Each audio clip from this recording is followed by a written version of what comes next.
नमस्कार विद्यार्थी मित्रमैत्रिणींनो, MPSC उपयुक्त चालू घडामोडी या आपल्या यूट्यूब चॅनलवर सर्वांचे स्वागत आहे. आज आपण बघणार आहोत 26 जुलै, 27 जुलै आणि 28 जुलै 2023च्या काही महत्त्वाच्या चालू घडामोडी. चला तर मग सुरुवात करूयात. Let's start.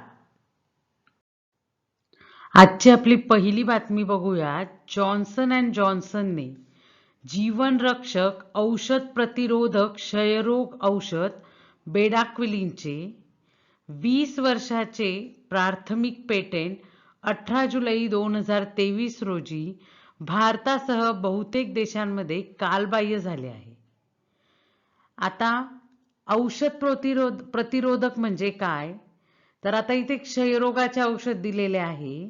तर काही औषध असतात जे आपण घेतले, समजा ज्या व्यक्तीला क्षयरोग झाला आहे त्यांनी ते औषध घेतले पण तरीही त्याला त्याचा फरक पडत नाहीये, तर तो व्यक्ती त्या औषधांचा प्रतिरोधक असतो, त्याला त्या औषधांचा रेजिस्टन्स असतं.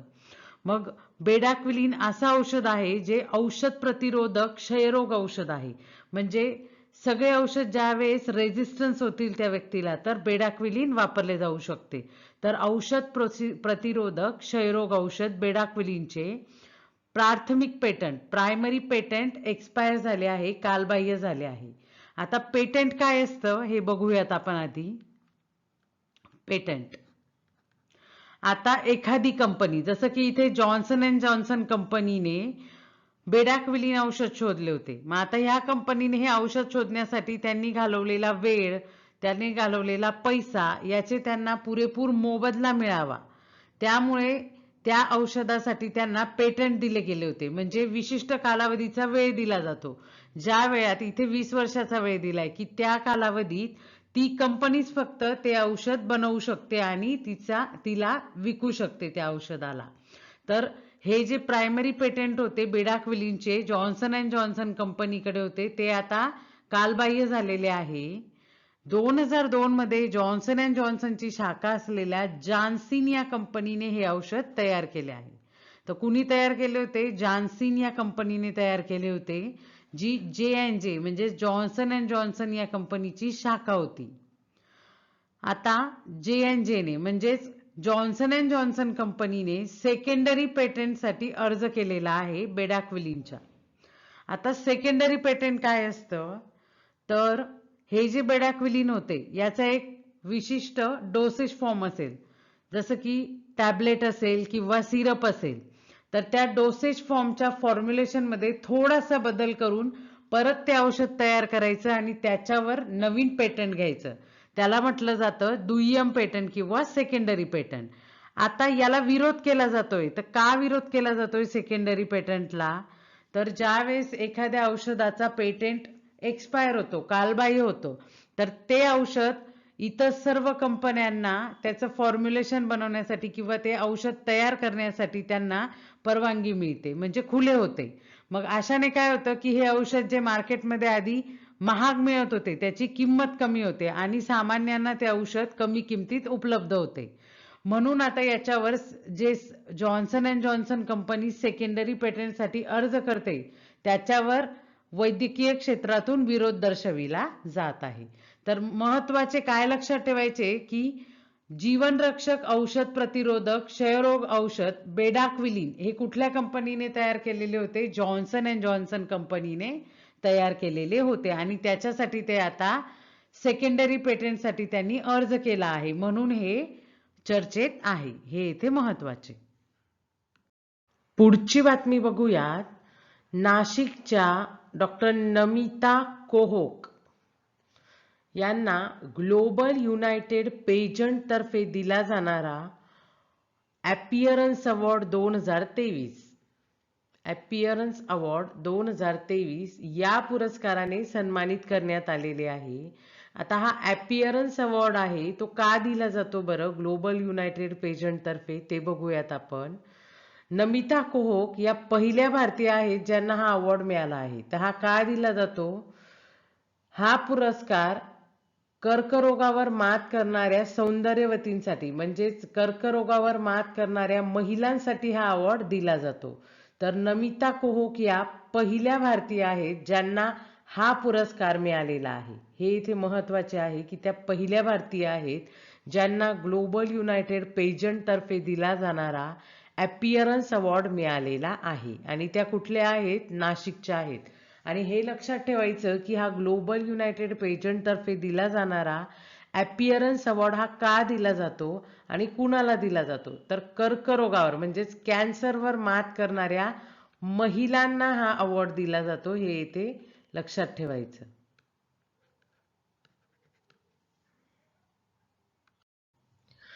पुढची बातमी बघूयात. ज्येष्ठ पत्रकार लेखक शिरीष काणेकर यांचे वयाच्या 80व्या वर्षी निधन झाले आहे. पत्रकार म्हणून त्यांनी Indian express, free press journal या प्रसिद्ध इंग्रजी वृत्तपत्रातून काम केले आहे. आता लक्षात ठेवायचं, व्यक्तिविशेष मध्ये यांच्यावर प्रश्न येऊ शकतो की शिरीष काणेकर हे कुठल्या क्षेत्राशी संबंधित होते. लगावबत्ती या त्यांच्या कथासंग्रहास महाराष्ट्र साहित्य परिषदेचा उत्कृष्ट विनोदी वाङ्मयासाठी ची. जोशी पुरस्कार मिळालेला आहे. हे इथे महत्वाचे. आता यांच्यावर जर प्रश्न आला, मल्टिपल प्रश्न आले किंवा मल्टिपल लाईन्स आले, तर त्यात असं विचारलं जाऊ शकतं की लगावबत्ती हा कथासंग्रह कुणाचा आहे आणि त्यांना कुठला पुरस्कार मिळाला आहे. त्यासाठी हे महत्वाचे आहे. महाराष्ट्र सरकारचा महाराष्ट्र साहित्य परिषदेचा उत्कृष्ट विनोदी वाङ्मयासाठी ची. जोशी पुरस्कार त्यांच्या या कथा संग्रहाला मिळालेला आहे. लगावबत्ती हे इथे महत्वाचे. आणि त्यांनी कुठल्या कुठल्या वृत्तपत्रांमध्ये काम केले आहे? Indian express, free press journal हे त्यांनी काम केलेले इंग्रजी वृत्तपत्र आहे. हे इथे महत्वाचे. लक्षात ठेवायचं. पत्रकार लेखक शिरीष काणेकर यांचे 80व्या वर्षी निधन झालेले आहे. पुढची बातमी बघूया. 150 वर्षाहून अधिक बातम्यांचे संकलन करणारी आणि पुलित्झर पारितोषिक विजेत्या अमेरिकेच्या सांता बार्बरा न्यूज प्रेसने दिवाळखोरी घोषित केली आहे. म्हणजे ती आता बंद होते, तिने दिवाळखोरी घोषित केली आहे. कुठली प्रेस आहे? लक्षात ठेवायचं, ते नाव सांता बार्बरा न्यूज प्रेस. हे वृत्तपत्र 1868 मध्ये सुरू करण्यात आले होते आणि 1962 मध्ये या वृत्तपत्राला पुलित्झर पुरस्कार मिळालेला होता. तर लक्षात ठेवायचं, हे वृत्तपत्र कुठल्या देशातलं आहे? तर हे अमेरिकेचं आहे, अमेरिकेतलं आहे. सांता बार्बरा न्यूज प्रेस, जे 150 वर्षाहून अधिक काळ चाललं आणि आता त्याने दिवाळखोरी घोषित केलेली आहे. पुढची बातमी बघूयात. इस्रायलच्या संसदेने वादग्रस्त असलेले रिझॉनेबलनेस बिल म्हणजे हे मंजूर केलेले आहे. या विधेयकामुळे सर्वोच्च न्यायालयाचा सरकारी निर्णय अवास्तव घोषित करण्याचा अधिकार काढून घेण्यात आलेला आहे. म्हणजे जसं आपल्याकडे न्यायिक पुनर्विलोकन असतं, संसदेने घेतलेला किंवा मंजूर केलेलं एखादं बिल आपलं सर्वोच्च न्यायालय न्यायिक पुनर्विलोकनाने ते अवास्तव घोषित करू शकते. म्हणजे त्यांच्या तर्कसंगततेने ते काय करू शकते? त्याला थांबवू शकते. असं आता इस्रायलच्या संसदेने काय केले आहे? हे रिझॉनेबलनेस बिल मंजूर केलेले आहे. आणि रिझॉनेबलनेसचा अर्थच होतो की तर्कसंगतता. आता न्यायालयाला म्हणजे सर्वोच्च न्यायालयाला जो अधिकार असतो की संसदेने घेतलेले निर्णय ते तर्कसंगततेने तपासतात आणि त्यांना अवास्तव घोषित करण्याचा सर्वोच्च न्यायालयाचा जो अधिकार असतो, न्यायिक पुनर्विलोकनाचा जो भारतात अधिकार आहे, त्याप्रमाणे तो अधिकार आता इस्रायलच्या संसदेने काढून टाकलेला आहे. आता इस्रायल संसद साध्या बहुमताने सर्वोच्च न्यायालयाचा निकाल बदलू शकते. आता या बिलात अजून काय काय आहे? तर साध्या बहुमताने संसद सर्वोच्च न्यायालयाचा निकालच बदलू शकते. न्यायाधीशांच्या नियुक्तीत आता संसदेकडे शेवटचे अधिकार असणार आहे. म्हणजे जे न्यायाधीश निवडले जातात, तर या न्यायाधीशांच्या निवडीसाठी सुद्धा संसदेकडे शेवटचे अधिकार असणार आहे. हे इथे महत्वाचे.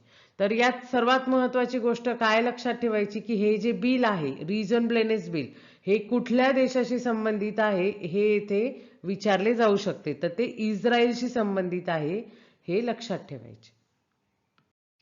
पुढची बातमी बघूया. दिल्ली येथे मायापुरीतील खजन बस्ती येथे वॉटर एटीएमचे उद्घाटन करण्यात आले आहे.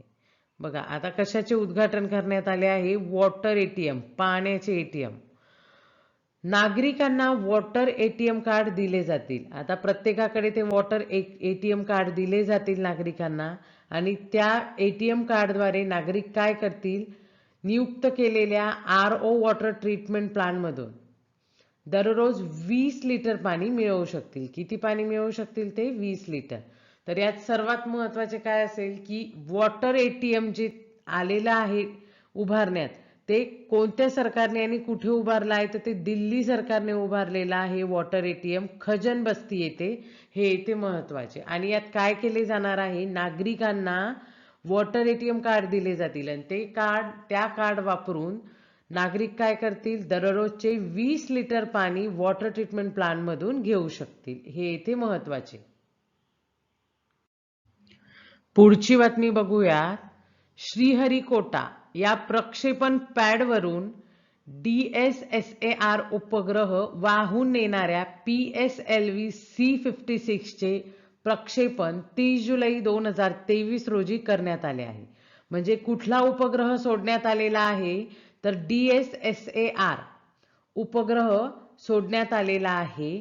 आणि कशातून सोडण्यात आलेला आहे? तर PSLV C56 यावरून तो सोडण्यात आलेला आहे. आता बघूया DSSAR हा 360 किलोग्रामचा उपग्रह आहे. त्याच्याबद्दल माहिती दिलेली आहे. हा उपग्रह कोणी तयार केलेला आहे? तर हा उपग्रह सिंगापूरच्या DST म्हणजेच defence science and technology agency आणि ST अभियांत्रिकी सिंगापूर यांच्यातील भागीदारी अंतर्गत विकसित करण्यात आलेला आहे. आता हा जो उपग्रह आहे याच्याबद्दल ही माहिती देण्यात आलेली आहे की तो 360 किलोचा आहे आणि तो तयार कोणी केलेला आहे? तर सिंगापूरच्या DST म्हणजेच defence science and technology agency आणि ST अभियांत्रिकी सिंगापूर यांच्या दोघांच्या भागीदारीने हा उपग्रह तयार करण्यात आलेला आहे. ST अभियांत्रिकी त्याचा वापर त्याच्या व्यावसायिक ग्राहकांसाठी, मल्टी मॉडल आणि भूस्थानिक सेवांसाठी करेल. आता ST अभियांत्रिकी याचा वापर कसा करणार आहे हे इथे दिलेलं आहे. DSSAR मध्ये इस्रायल एरोस्पेस इंडस्ट्रीज द्वारे विकसित सिंथेटिक अपर्चर रडार पेलोड आहेत. आता यात काय काय दिलेलं आहे बघू आपण. तर इस्रायल इंडस्ट्रीज द्वारे विकसित सिंथेटिक अपर्चर रडार त्यात आहे. SAR म्हणजे सिंथेटिक अपर्चर रडार. हे पेलोड आहेत. सिंथेटिक अपर्चर रडारचे कार्य संपूर्ण दिवस हवामानाचे निरीक्षण करणे आणि 1 मीटर रिझोल्यूशन मध्ये प्रतिमा कॅप्चर करणे आहे. आता हे जे SAR आहे सिंथेटिक अपर्चर रडार, हे काय करणार आहे? तर संपूर्ण दिवसात हवामानाचे ते निरीक्षण करेल आणि 1 मीटर रिझोल्यूशन मध्ये प्रतिमा कॅप्चर करेल, म्हणजे फोटो घेत जाईल. या उपग्रह प्रतिमा म्हणजे हा उपग्रहाने काढलेला प्रतिमा सिंगापूर सरकारमधील विविध एजन्सीजच्या उद्देशांसाठी काम करतील. म्हणजे सिंगापूरला लागणाऱ्या विविध उद्देशांसाठी या प्रतिमा काम करणार आहे. आता PSLV C56 मिशनला DSSAR मिशन म्हणूनही ओळखले जाते. हे इथे महत्त्वाचे. तर लक्षात ठेवायचं की श्रीहरिकोटा येथून हे प्रक्षेपित करण्यात आलेले आहे DSSAR उपग्रह. आणि कुठल्या प्रक्षेपकावरून? तर PSLV C56 यावरून तो प्रक्षेपित करण्यात आलेला आहे. हे इथे महत्त्वाचे. पुढची बातमी बघूयात. देशासाठी प्राणांची आहुती देणाऱ्या शूरवीरांना श्रद्धांजली अर्पण करण्यासाठी देशव्यापी मेरी माती मेरा देश मोहीम सुरू होणार आहे. कुठली मोहीम आहे? मेरी माती मेरा देश मोहीम. ही मोहीम 9 ऑगस्ट ते 30 ऑगस्ट 2023 पर्यंत सुरू राहणार आहे. देशाच्या कानाकोपऱ्यातून 7500 म्हणजे 7500 कलशांमध्ये माती घेऊन दिल्लीत अमृत वाटिका तयार करण्यात येणार आहे. म्हणजे आता या मोहिमेत काय केलं जाणार आहे? देशातील विविध ठिकाणाहून 7500 जे कलश असतात, तांबे असतात, त्याच्यात माती घेऊन अमृत वाटिका तयार केली जाणार आहे. कोठे तयार केली जाणार आहे ती अमृत वाटिका? तर दिल्लीत तयार केली जाणार आहे. आणि ही मोहीम का आहे तर देशासाठी प्राणाची आहुती देणाऱ्या शूरवीरांना श्रद्धांजली अर्पण करण्यासाठी ही मोहीम आहे. कुठली मोहीम? मेरी माती मेरा देश मोहीम. आता या मोहिमेचाच एक भाग काय आहे तर गाव, पंचायत, गट, शहर, नगरपालिका या भागातील स्थानिक शूरवीरांच्या त्यागाच्या भावनेला अभिवादन करणारे स्मारक फलक शहरी आणि ग्रामीण भागात उभारले जाणार आहे.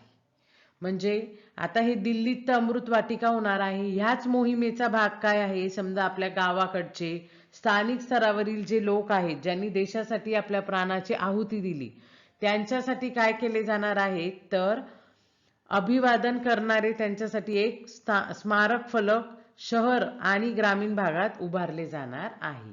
स्मारक फलक म्हणजे त्याच्यावर त्यांची नावे असणार आहेत. तर लक्षात असू द्यायचं मेरी माती मेरा देश मोहीम काय आहे आणि त्या अंतर्गत जे अमृत वाटिका तयार केली जाणार आहे ती कोठे तयार केली जाणार आहे तर ती दिल्लीला तयार केली जाणार आहे. पुढची बातमी बघूयात. बांगलादेशमध्ये सर्वोच्च न्यायालयाच्या अपील विभागाने नोबेल पारितोषिक विजेते मोहम्मद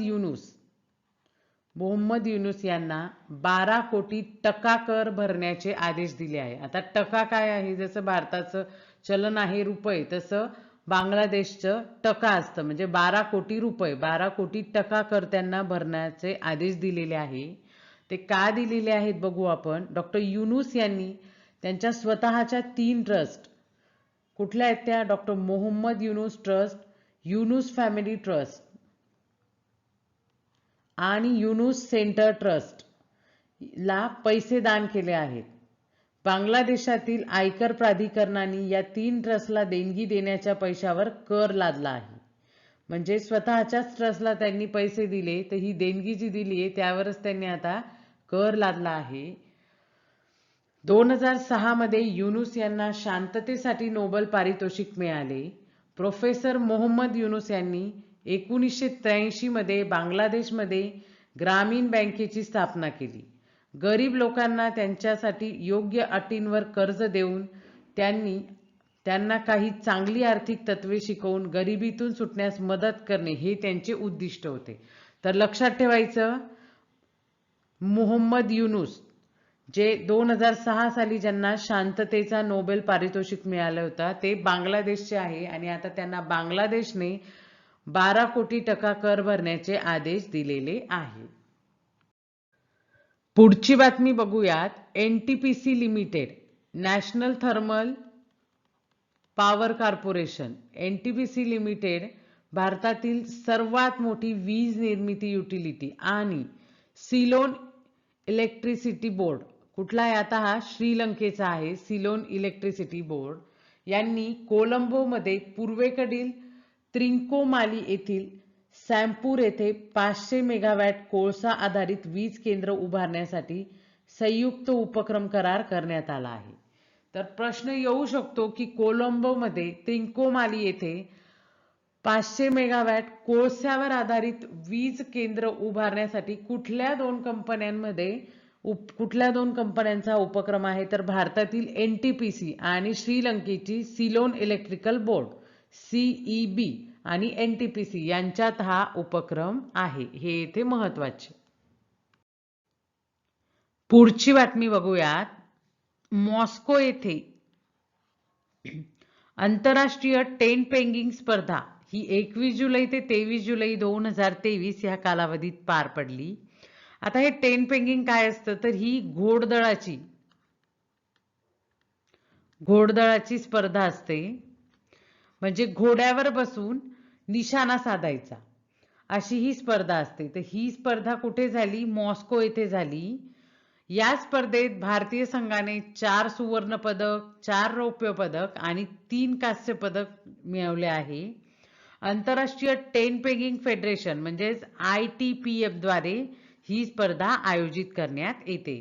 तर यात सर्वात महत्वाचे काय लक्षात ठेवायचे तर ही टेंट पेगिंग स्पर्धा जी होती ती कोठे झाली तर ती मॉस्को येथे झाली हे महत्वाचे आणि यात भारताने 4 सुवर्ण, 4 रौप्य आणि 3 कांस्य पदक मिळवले आहे, हे येथे लक्षात ठेवायचे.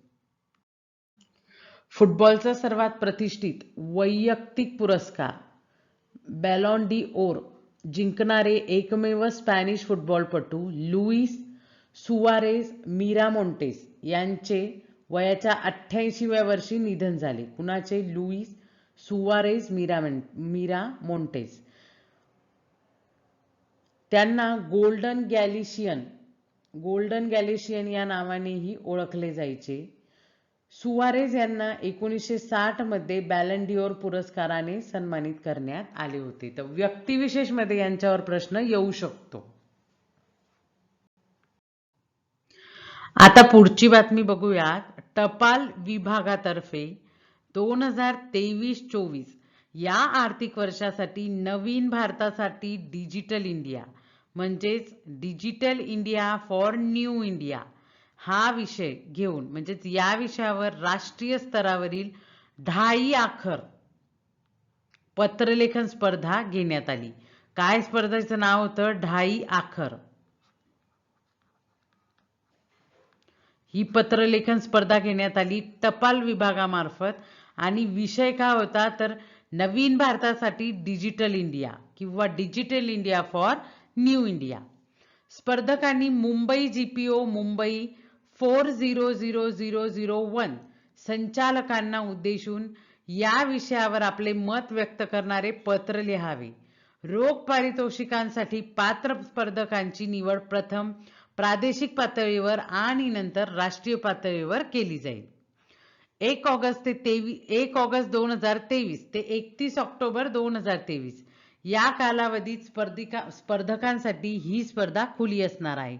म्हणजे जर आपल्याला या स्पर्धेत भाग घ्यायचा आहे तर 1 ऑगस्ट पासून तर 31 ऑक्टोबर पर्यंत आपल्याला आपले पत्रलेखन मुंबई 400001 या संचालकांना उद्देशून पाठवायचे आहे. तर महत्त्वाचे काय आहे? टपाल विभागातर्फे घेतली जाणारी पत्रलेखन स्पर्धा, तिचं नाव 2.5 आखर हे आहे, लक्षात ठेवायचं. आणि विषयाचं नावही लक्षात ठेवायचं, digital India for new India, नवीन भारतासाठी डिजिटल इंडिया.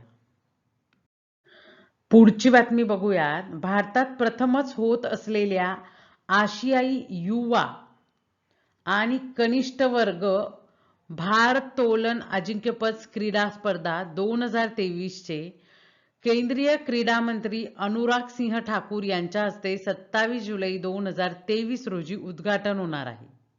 आता भारोत्तोलन म्हणजे काय तर वेट लिफ्टिंग. भारोत्तोलन म्हणजे काय तर वेट लिफ्टिंग, हे ते लक्षात ठेवायचं. तर युवा आणि कनिष्ठ वर्ग इंटरनॅशनल वेट लिफ्टिंग फेडरेशनच्या मापदंडानुसार युवामध्ये कुठला वयोगट येतो तर त्याच्यात येतो 13 ते 17 वर्षे आणि कनिष्ठामध्ये येतो 15 ते 20.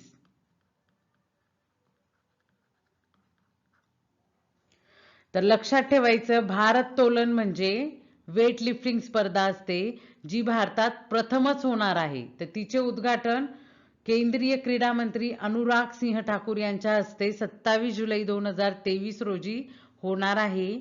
या स्पर्धा ग्रेटर नोएडा येथील गौतम बुद्ध विद्यापीठात आयोजित करण्यात येणार आहे. आता या स्पर्धा कुठे होणार आहे हे महत्त्वाचं आहे. ग्रेटर नोएडा येथील गौतम बुद्ध विद्यापीठ, आणि हे कुठे आहे? उत्तर प्रदेशमध्ये आहे, हे येथे महत्त्वाचे. ग्रेटर नोएडा गौतम बुद्ध विद्यापीठात भारतात प्रथमच होणाऱ्या आशियाई युवा आणि कनिष्ठ वर्ग भारोत्तोलन अजिंक्यपद क्रीडा स्पर्धा, वेट लिफ्टिंग स्पर्धा, हे येथे महत्त्वाचे. पुढची बातमी बघूयात. इंडियन इन्स्टिट्यूट ऑफ टेक्नॉलॉजी मद्रासच्या रसायनशास्त्र विभागातील प्राचार्य टी प्रदीप यांना प्रतिष्ठित एनी पुरस्काराने सन्मानित करण्यात आले आहे. कुठला पुरस्कार आहे? एनी पुरस्कार प्राचार्य टी प्रदीप यांना देण्यात आलेला आहे, जे इंडियन इन्स्टिट्यूट ऑफ टेक्नॉलॉजी मद्रासच्या रसायनशास्त्र विभागातील आहेत प्राचार्य. हा पुरस्कार ऊर्जा आणि पर्यावरणातील वैज्ञानिक संशोधनासाठी केलेल्या कामगिरीसाठी प्रदान केला जातो. 2007 मध्ये स्थापन करण्यात आलेल्या एनी पुरस्काराची ही 15वी आवृत्ती आहे. म्हणजे एनी पुरस्काराची स्थापना 2007 मध्ये झाली, हे इथे महत्वाचे. आणि ह्या वर्षीची जी आवृत्ती होती ती 15वी आवृत्ती आहे, हे इथे लक्षात ठेवायचं. टी प्रदीप यांना प्रगत साहित्याचा वापर करून परवडणाऱ्या स्वच्छ पाण्यासाठी केलेल्या कामासाठी ओळखले जाते. त्यांनी पाण्यातील विषारी दूषित घटक काढून टाकण्यासाठी प्रगत, टिकाऊ आणि परवडणारी नॅनोस्केल अमृत हे तंत्र शोधले आहे. म्हणजे टी प्रदीप यांनी काय केले आहे तर त्यांनी पर्यावरणासाठी काम केलेले आहे. त्यात त्यांनी स्वच्छ पाणी करण्यासाठी एक टिकाऊ आणि परवडणारे तंत्र शोधून काढले आहे, ज्याचे नाव काय आहे, अमृत हे तंत्र आहे, जे टी प्रदीप यांनी शोधून काढले आहे. त्यासाठीच त्यांना हा प्रतिष्ठित असा एनी पुरस्कार दिला जात आहे. या पुरस्काराचे उद्दिष्ट ऊर्जा कार्यक्षमता, नवीकरणीय ऊर्जा, डिकार्बोनायझेशन आणि पर्यावरणाचे रक्षण, संशोधकांच्या नवीन पिढ्यांचे कार्य उत्तेजित करणे, यामधील मूलगामी प्रगतीला प्रोत्साहन देणे, हे याचे उद्दिष्ट आहे. तर या स्लाइडमध्ये काय महत्वाचे आहे तर इंडियन इन्स्टिट्यूट ऑफ टेक्नॉलॉजी मद्रासच्या रसायनशास्त्र विभागातील प्राचार्य कोण टी प्रदीप यांना हा एनी पुरस्कार मिळत आहे. आणि तो का मिळत आहे तर त्यांनी शोधून काढलेल्या वॉटर फिल्ट्रेशनच्या टिकाऊ आणि परवडणाऱ्या तंत्रासाठी. तर ते तंत्राचं नाव लक्षात ठेवायचं, ते तंत्र आहे अमृत हे तंत्र आहे, ज्याच्यासाठी त्यांना एनी पुरस्कार मिळत आहे. पुढची बातमी बघूयात. ओपन एआय, गुगल, मायक्रोसॉफ्ट आणि अँथ्रोपिक या चारींनी फ्रॉन्टियर मॉडेल फोरमची घोषणा केली आहे. कुठलं मॉडेल तर फ्रॉन्टियर मॉडेल फोरमची यांनी घोषणा केली आहे. ओपन एआय, गुगल, मायक्रोसॉफ्ट आणि अँथ्रोपिक या चौघांनी मिळून. या उपक्रमाद्वारे सर्वोत्कृष्ट पद्धती ओळखून सुरक्षित आणि जबाबदार कृत्रिम बुद्धिमत्ता मॉडेल्सच्या विकासाला प्रोत्साहन देणे आणि सायबर सुरक्षा सारख्या क्षेत्रात माहितीची व्यापकपणे देवाणघेवाण करणे, हे या उपक्रमाचे उद्दिष्ट आहे. तर लक्षात ठेवायचं की फ्रॉन्टियर मॉडेल फोरम हे कुठल्या 4 संस्थांनी मिळून केलेले आहे तर ओपन एआय, गुगल, मायक्रोसॉफ्ट आणि अँथ्रोपिक या चौघांनी मिळून फ्रॉन्टियर मॉडेल फोरमची घोषणा केलेली आहे, हे येथे महत्वाचे. पुढची बातमी बघूयात. जन्म आणि मृत्यूची नोंदणी कायदा 1969 मध्ये जन्म आणि मृत्यूचे नियमन आणि नोंदणी करण्याची तरतूद आहे. या कायद्याची अंमलबजावणी गृह व्यवहार मंत्रालयाअंतर्गत केली जाते. तर जन्म आणि मृत्यूची नोंदणी कायदा 1969 याची अंमलबजावणी गृह मंत्रालयाअंतर्गत केली जाते. जन्म आणि मृत्यूची नोंदणी समवर्ती सूची अंतर्गत येते. हे लक्षात ठेवायचं की जन्म आणि मृत्यूची नोंदणी जी केली जाते ती कुठल्या सूचीचा भाग आहे तर तो समवर्ती सूचीचा विषय आहे, ज्यामुळे संसद आणि राज्य विधिमंडळांना या विषयावर कायदे करण्याचे अधिकार मिळतात. जन्म आणि मृत्यूची नोंदणी सुधारणा विधेयक 2023 1969 जन्म आणि मृत्यूची नोंदणी कायद्यात सुधारणा करण्याचा प्रयत्न करते.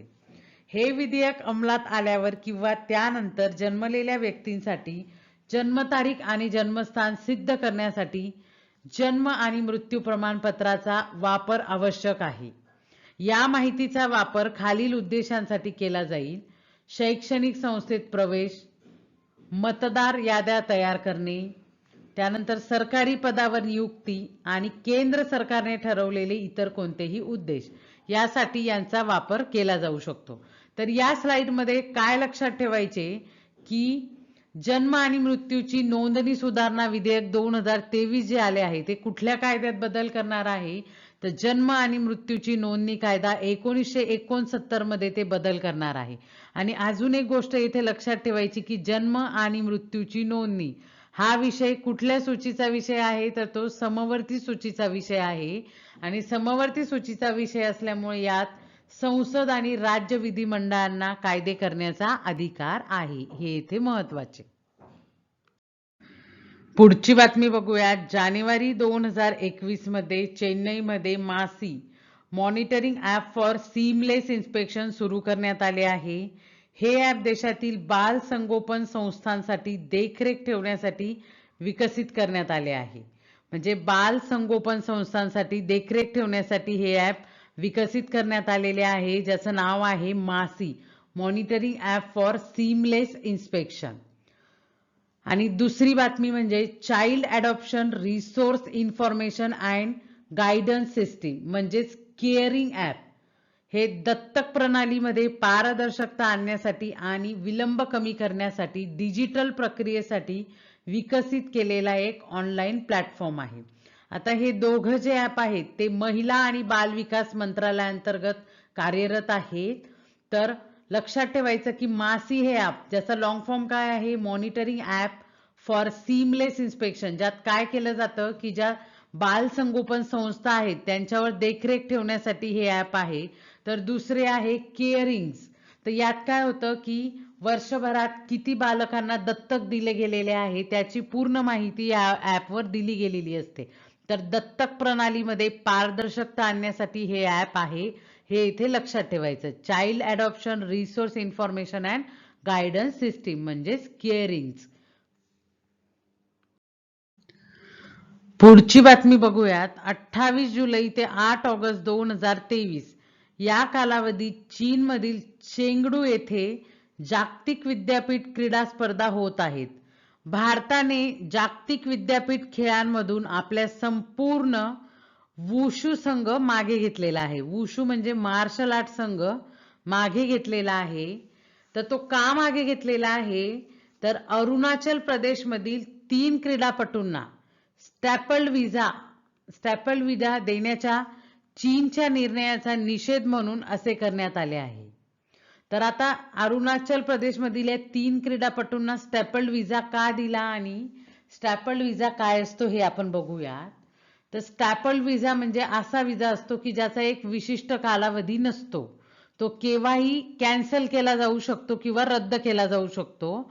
मग अरुणाचल प्रदेशला चीन स्वतःचा भाग समजतो म्हणून त्यांनी अशा पद्धतीचं अरुणाचल प्रदेशमधील 3 क्रीडापटूंना असा व्हिसा दिला आणि ते अपमानास्पद आहे म्हणून भारताने आपला संपूर्ण वुशू संघ म्हणजे मार्शल आर्टचा जो संघ तिथे पाठवलेला होता तो मागे घेतलेला आहे. तर लक्षात ठेवायचं की 28 जुलै ते 8 ऑगस्ट येथे या कालावधीत चीनमध्ये चेंगडू येथे जागतिक विद्यापीठ क्रीडा स्पर्धा होणार आहेत आणि त्यामध्ये त्यांनी अरुणाचल प्रदेशमधील 3 क्रीडापटूंना स्टॅपल्ड व्हिसा दिला होता आणि याचमुळे भारताने आपला संपूर्ण मार्शल आर्ट संघ मागे घेतलेला आहे. पुढची बातमी बघूयात. ॲमेझॉन इंडिया श्रीनगरमधील प्रसिद्ध दाल सरोवर येथे पहिले फ्लोटिंग स्पेस स्टोअर सुरू करणार आहे. आता काय फ्लोटिंग स्पेस स्टोअर, तर जहाजेमध्ये त्यांचे स्टोअर असणार आहे. म्हणजे जहाज मालक जे असतील ते आता त्यांचे डिलिव्हरी बॉय टाईप काम करतील आणि जो पण पार्सल असेल ते जहाज मालक ज्या ज्या ठिकाणी ते पार्सल पोहोचवायचं आहे तिथे पोहोचवतील. म्हणून याला म्हटलं जातं फ्लोटिंग स्पेस स्टोअर. तर ॲमेझॉन इंडियाने श्रीनगरमधील दाल सरोवर येथे त्यांचे पहिले फ्लोटिंग स्पेस स्टोअर सुरू केले आहे. तर असा प्रश्न येऊ शकतो. हे स्टोअर 2015 मध्ये सुरू झालेल्या ॲमेझॉनच्या आय हॅव स्पेस वितरण कार्यक्रमाचा एक भाग आहे. तर लक्षात ठेवायचं की दाल सरोवर येथे जे सुरू झालेले पहिले फ्लोटिंग स्पेस स्टोअर आहे ॲमेझॉनचे, ते कुठल्या कार्यक्रमाचा भाग आहे ॲमेझॉनच्या, तर आय हॅव अ स्पेस या वितरण कार्यक्रमाचा तो भाग आहे, हे इथे लक्षात ठेवायचे. पुढची बातमी बघूयात. उत्तर प्रदेश विधानसभा या पावसाळी अधिवेशनात नवीन नियमावली स्वीकारणार आहे. कार्यपद्धती आणि कामकाजाचे नियम 1958 ची जागा आता कार्यपद्धती आणि कामकाजाचे नियम 2023 हे नवीन नियम घेतील. म्हणजे राज्यघटनेनुसार प्रत्येक विधानसभेला किंवा संसदेला आपल्या कामकाजाचे नियम ठरवण्याचा अधिकार असतो. मग यानुसार कार्यपद्धती आणि कामकाजाचे नियम 1958 बदलून आता उत्तर प्रदेश कामकाजाचे नियम 2023 हे नवीन नियम घेणार आहे. आता या नवीन नियमानुसार आमदारांना सभागृहातील कोणतीही कागदपत्रे फाडता येणार नाहीत. भाषण देताना ते गॅलरीत कोणाकडेही बोट दाखवणार नाहीत किंवा त्यांची स्तुती करणार नाही. आमदारांना सभापतींकडे पाठ करून उभे राहता येणार नाही किंवा बसता येणार नाही. तसेच ते सभागृहात शस्त्रे आणू किंवा दाखवू शकणार नाहीत. सदस्य धूम्रपान करू शकत नाहीत किंवा ते लॉबीमध्ये मोठ्याने बोलू किंवा हसू शकत नाहीत. राज्य विधानसभेचे अधिवेशन बोलवण्याचा कालावधी सध्याच्या 14 दिवसावरून 7 दिवसावर आला आहे. यात हा बदल करण्यात आलेला आहे. राज्य विधानसभेचा जो अधिवेशन बोलवण्याचा कालावधी होता 14 दिवसांचा, तो आता 7 दिवसांवर आला आहे. अशा प्रकारे राज्य विधानसभेची नियमावली बदलणारे उत्तर प्रदेश हे भारतातील पहिलेच राज्य ठरलेले आहे. तर हे लक्षात ठेवायचे की कामकाजाची नियमावली बदलणारे देशातील पहिले राज्य कुठले आहे, तर ते आहे उत्तर प्रदेश. आणि त्यांनी काय बदलले आहे, तर कार्यपद्धती आणि कामकाजाचे नियम 1958 जे होते, आता त्याची जागा कामकाजाचे नियम 2023 घेणार आहेत. हे इथे महत्वाचे. पुढची बातमी बघूया. जागतिक तलवारबाजी अजिंक्यपद स्पर्धा 2023 जी 22 जुलै ते 30 जुलै या कालावधीत मिलान इटली येथे आयोजित करण्यात आली होती. तर ही वेगळ्याच कारणामुळे चर्चेत होती. तर ते काय बघूयात आपण. या स्पर्धेत युक्रेनच्या राष्ट्रीय तलवारबाजी संघाची खेळाडू, युक्रेनची खेळाडू कोण, ओल्गा खारलानने. या ओल्गा खारलानने रशियाच्या ॲना स्मर्नोवाशी हस्तांदोलन करण्यास नकार दिला, म्हणजे हँडशेक करण्यास नकार दिला होता. त्यामुळे तिला जागतिक स्पर्धेत भाग घेण्यास अपात्र ठरवण्यात आले आहे. म्हणजे युक्रेनच्या ओल्गा खारलानला हस्तांदोलन केले नाही रशियाच्या खेळाडू एना स्मर्नोवाशी, म्हणून अपात्र ठरवण्यात आले आणि त्यामुळे ही स्पर्धा चर्चेत आलेली होती. कुठे झाली ती जागतिक तलवारबाजी अजिंक्यपद स्पर्धा, तर ती मिलान इटली येथे झाली. हे येथे महत्वाचे. पुढची बातमी बघूयात. जनविश्वास विधेयक सुधारणा 2023 संसदेत मंजूर करण्यात आले आहे. हे विधेयक वाणिज्य आणि उद्योग मंत्रालयाने सादर केले होते. या विधेयकाने अनेक गुन्ह्यांसाठी तुरुंगवासाची शिक्षा रद्द केली आहे. आता हे विधेयक महत्वाचे काय आहे, कारण की अनेक गुन्ह्यांसाठी तुरुंगवासाची जी शिक्षा होती ती या विधेयकानुसार रद्द केली गेली आहे. व्यवसायातील बदलाच्या दृष्टीने हे विधेयक अत्यंत महत्वाचे मानले जात आहे. आता हे विधेयक का महत्वाचे आहे हे आपण आता पुढे बघणारच आहोत, पण व्यवसायाच्या बदलाच्या दृष्टीने हे महत्वाचे आहे. या विधेयकामुळे 19 मंत्रालयांशी संबंधित 42 कायद्यांमधील 183 तरतुदींना तुरुंगवासातून सूट मिळणार आहे. थोडक्यात जर एखाद्या व्यक्तीने नकळत एखादे कृत्य केले आणि त्याच्यावर फौजदारी गुन्हे नोंदवले गेले आणि त्यामुळे लोकांना तुरुंगात शिक्षा झाली, तर तो गुन्हा मानला जात नाही आणि त्यांना मिळणारी शिक्षा कमी किंवा रद्द केली जाईल. पूर्वी गुन्ह्याचे वर्गीकरण करण्यात आलेले गोंधळ आता दंडापुरते मर्यादित असतील. म्हणजे पूर्वी व्यवसायात एखादी गोष्ट करताना नकळत एखादी गोष्ट केली जात होती त्या व्यक्तीकडनं किंवा त्या व्यापाऱ्याकडनं, आणि त्यामुळे त्याला शिक्षा दिली जात होती तुरुंगवासाची. आता ती शिक्षा तुरुंगवासाची शिक्षा नसून फक्त दंडापुरती मर्यादित केली गेली. आणि ती का केली गेली आहे, तर जर तुरुंगवास झाला तर त्याच्या व्यापारावर परिणाम होत होता आणि व्यवसाय उदयास येत नव्हते. आता फक्त दंडापुरती ही शिक्षा मर्यादित करण्यात आलेली आहे. सध्या 70,000 तरतुदी असलेले 1536 कायदे आहेत. यापैकी बहुतेक नियम एमएसएमई क्षेत्रांच्या विकासात अडथळा आणतात. म्हणजे 70,000 तरतुदीत 1536 कायदे आहेत ज्यामुळे तुरुंगवासाची शिक्षा दिली जात होती. पण मग त्यामुळे ते काय करत होते, हे कायदे एमएसएमईच्या विकासात अडथळा आणत होते, मायक्रो स्मॉल आणि मीडियम इंडस्ट्रीजच्या विकासात अडथळा आणत होते आणि यामुळे नवीन उद्योग उदयास यायला थांबले होते. या विधेयकानुसार यंत्रणांमधील गुंतागुंत कमी करणे आणि सध्याच्या परिस्थितीनुसार जुन्या नियमांमध्ये बदल करणे हे याचे मुख्य लक्ष्य आहे. सरकारने देशातील जनतेवर आणि विविध संस्थांवर विश्वास ठेवावा हा लोकशाही शासनाचा पाया आहे, असे या विधेयकात म्हटले आहे. भारतीय वन कायदा 1927, माहिती तंत्रज्ञान कायदा 2000, वायू प्रदूषण प्रतिबंध व नियंत्रण अधिनियम 1981, पर्यावरण अधिनियम 1986, मोटार वाहन कायदा 1988, अन्न सुरक्षा आणि मानक कायदा 2006, पेटंट कायदा 1952 इत्यादी कायद्यांमध्ये बदल करण्यात आलेले आहे. हे येथे महत्वाचे. म्हणजे या कायद्यांचं उल्लंघन केल्यास तुरुंगवासाची शिक्षा होती, ती आता फक्त दंडावर सीमित करण्यात आलेली आहे. तर महत्वाचे आहे जनविश्वास विधेयक सुधारणा विधेयक 2023, हे इथे लक्षात ठेवायचे. पुढची बातमी बघूयात. दक्षिण कोरियाची फॉरवर्ड केसी फेयर फुटबॉल विश्वचषक स्पर्धेत सहभागी होणारी पुरुष आणि महिलांमध्ये सर्वात तरुण खेळाडू ठरली आहे. फेयर ही 16 वर्षे आणि 26 दिवसांची आहे.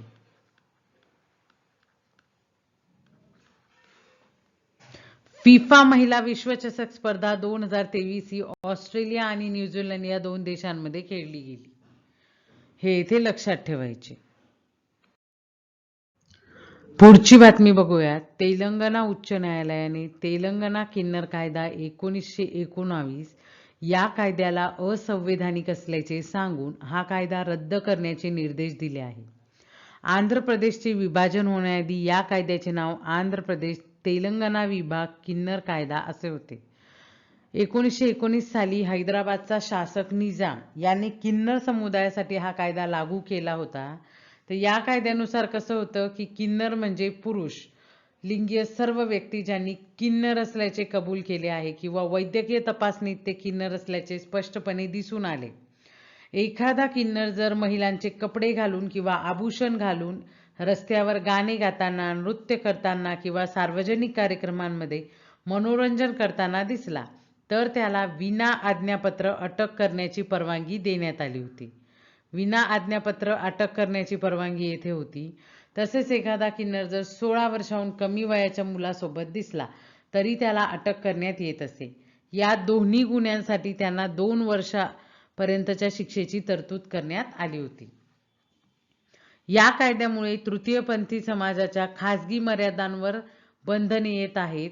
तसेच त्यांच्या प्रतिष्ठेला या कायद्यामुळे धक्का पोहोचतो आणि तृतीयपंथी समाजाचा समानतेचा अधिकार म्हणजेच कलम 14 संविधानाच्या कलम 14 नुसार समानतेचा अधिकार आणि प्रतिष्ठा व खाजगीपण कलम 21 जपण्याचा अधिकाराचे उल्लंघन होत असल्याचे न्यायालयाने स्पष्ट केले आहे. म्हणजे कलम 14 आणि कलम 21 चे उल्लंघन होत असल्यामुळे तेलंगणा किन्नर कायदा 1919 ला असंवैधानिक असल्याचे सांगून कायदा रद्द करण्याचे निर्देश तेलंगणा उच्च न्यायालयाने दिले आहेत. तर यात महत्त्वाचे काय लक्षात ठेवायचे की तेलंगणा किन्नर कायदा 1919 हा तेलंगणा उच्च न्यायालयाने असंवैधानिक ठरवला तर तो कुठल्या संविधानातील कलमांचे त्याने उल्लंघन केले तर कलम 14 आणि कलम 21 चे उल्लंघन त्याने केलेले आहे असे न्यायालयाने स्पष्ट केले आहे. तर मित्रांनो, ह्या होत्या आजच्या काही महत्त्वाच्या चालू घडामोडी. व्हिडिओ आवडल्यास लाईक करा, शेअर करा, सबस्क्राईब करा. धन्यवाद.